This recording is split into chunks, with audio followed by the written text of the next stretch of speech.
그러냐면 우리가 보통 보면 이 ADHD 관련된 걸 논할 때 주의력 결핍은 뭐가 연결이 돼 있다? 인식과 연결이 돼 있어요. 그 다음에 주의력 결핍과 그 다음에 또 뭐가 되냐면 과잉행동은 표현과 연결이 돼 있어요. 자, 여기서 보면은 인식이 많은 대신에 처리를 해요.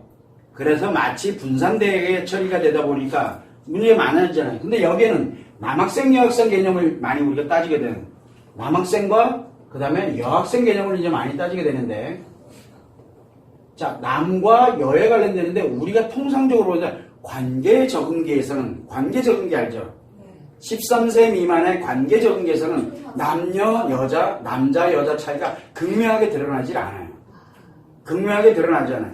그래서 남자아이들이든 여자아이들은 이렇게 극명하게 드러나지 않고 남성성과 여성성에 관련되어 있는 이 스트레스와 상처에 관련된 이게 막 뒤죽박죽 막 뒤섞이는 것처럼 보여요.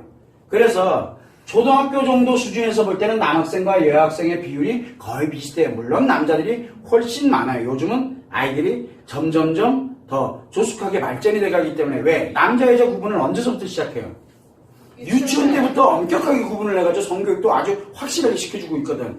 그렇게 되다 보니까 이 아이들이 받는 게 남학생들은 스트레스에, 여학생들은 상처에 취약하도록 그렇게 만들어져 있어요. 자, 스트레스와 상처를 이제 작용을 한다 치게 되면은 인식에 관련되어 있는 부분이 들어올 때 인식에서 스트레스와 상처로 작용하는, 즉 인식때 들어오는 것을 못하게 했을 경우 선생님이나 그 다음에 엄마가 또는 부모님이 못하게 했을 경우에는 남학생에게 스트레스로 여학생에게는 상처로 작용되면서 요 인식에 관련되어 있는 부분은 들어오는 건 똑같은데 타인들과 들어오는 건 똑같아요. 다르게 들어오는 게 아니야. 들어오는 거는 같은데 뭘 하냐면 이 아이가 집중력에 관련되어 있는 부분이 분산이 돼서 우리가 보통 들어오게 되면 요거 하나를 가지고서 그거에만 집중을 하는 게 원래 기본이에요. 근데 이 아이는 여기 들어온 거를 다 분할해가지고 집중을 하는 거야. 분할해서 집중을 하는 거예요. 그 능력을 가지고 있게 되다 보니까 조그마한 하나에 의해서도 엄청난 스트레스를 받게 되겠죠. 그리고 조그마한 거에 의해서도 굉장히 큰 상처를 입게 됩니다. 이 아이들은. 그래서 이 스트레스와 상처가 만약에 발생돼서 주의력 결핍이 생겼는데 스트레스와 상처가 작용이 되고 있는지, 과잉행동이라 했죠. 과잉행동은 뭐라? 집중되어 있는데 내가 스트레스로 작용되면, 남학생들이 스트레스로 작용되면 과잉행동이 왜 나오겠어요? 표현을 하려는 이유는 자기가 집중될 때는 거기에 재밌어서 집중하는 거죠. 남학생들은 재밌어서 집중을 하는 거지만 만약에 예를 들어 스트레스로 이게 작용이 되고 있다 그러면 스트레스를 제거하려고 하는 쪽에 집중을 하게 되는 거예요. 스트레스를 제거하는 거야. 그러면 여기에 일반 학생들에 비해서 얼마나 많이 이게 스트레스가 10개야.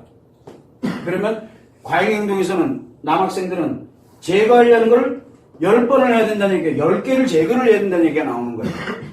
행동 자체가 더 과해질 수밖에 없는 거예요. 여학생들 같은 경우는 뭐를 해야 돼? 치료를 하려고 드는 행동들이에요. 치료하려고. 왜? 10번을 치료해야 돼요.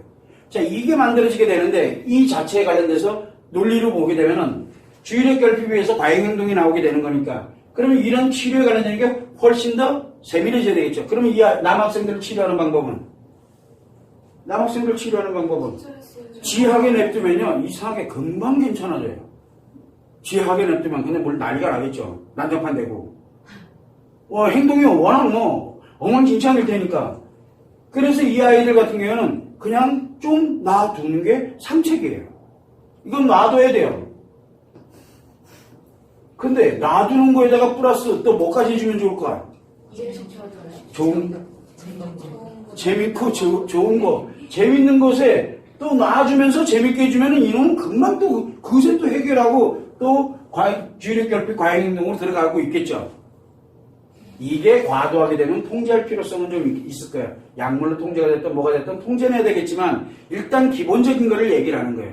그럼 여학생들 같은 경우는 여학생들은 어떻게 될까? 그냥 놔두면 될까요? 안 돼요. 뭐를 해줘야 돼요? 관심을 줘야 돼요. 앉혀놓고 너 왜 이러는지 가지고 얼마나 이쁜지 몰라. 그래서 너 요러는 것 때문에 이렇게 힘들어서 그렇지 뭐하지 막 이러면서 10가지를 다 얘기해줘야 되겠죠. 10가지를 다 관심을 줘야 될 거 아니에요. 그러면은 그 관심 줬던 그 선생님, 관심 줬던 친구, 관심 줬던 엄마가 어떻게 되겠어요? 다른 사람 말은 안 들어도 그 사람 그만 네 그리고 진짜 안 해요. 왜? 그것만으로도 관심 받았거든요. 이거 굉장히 중요한 거예요.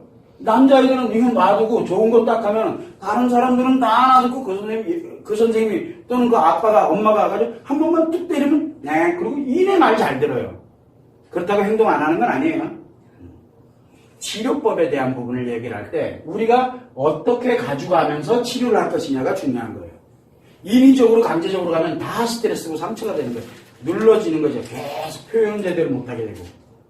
이해되죠? 무슨 얘기인지. 그래서 여학생들 같은 경우는 만약에 여학생의 ADHD가 있다면 거두절미하고 뭐를 하면 돼요? 저놓고 관심 주고 너 지난번에 이렇게 행동한 거 보니까 너 이렇게 됐었구나. 아이고 많이 힘들지. 그런데 요건 있잖아. 이렇게 되고 무슨 관심 가져주는 거예요. 그러면 그 아이가 변해요. 행동이. 그 아이의 행동이 내가 볼 때는 너 이런 거에 이렇게 집중하고 이렇게 가면 참 좋을 것 같은데 이제 그럴 때 쓰는 방법이 뭐냐면 예체능 계열 쪽이에요. 그래서 예체능 계열이 아이들을 심성을 변화시키는데 많은 역할을 하는 게 바로 예체능이에요. 근데 그 예체능 획일적으로 드럼 치자.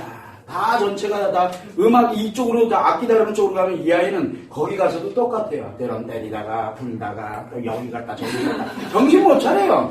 또 이거 하다가 뜬금없이 어디가 있어요? 애가 음악실에 와야 되는데 어디가 있어요? 체육관에 가 있는 거야. 이 아이가 갑자기 그거 잡으러 다녀야 되고 그런 일이 학교 현장에서 비일비재. 누군가는 내가 참 옛날에 그랬지. 여러분들 중에 누군가는 그러잖아 지금. 왜 안 그래 본 사람들처럼. 그러고 보면 내가 옛날에 천재였나 봐 그제. 근데 나 지금 언제 왜 이렇게 분주가 되는지 몰라. 자 이것처럼 우리가 어떻게 치료해 가느냐는 관점에서 이제 한번 설명을 드린 거예요. 요거를 참고를 해서 우리가 치료해 나가는데 도움이 되면은 굉장히 좋을 거라는 생각을 해요. 특히 학교 현장에서는 굉장히 많고 집에서도 마찬가지예요. 이런 걸 어떻게 갈지를 한 번만 생각을 해보면 될 것 같아요.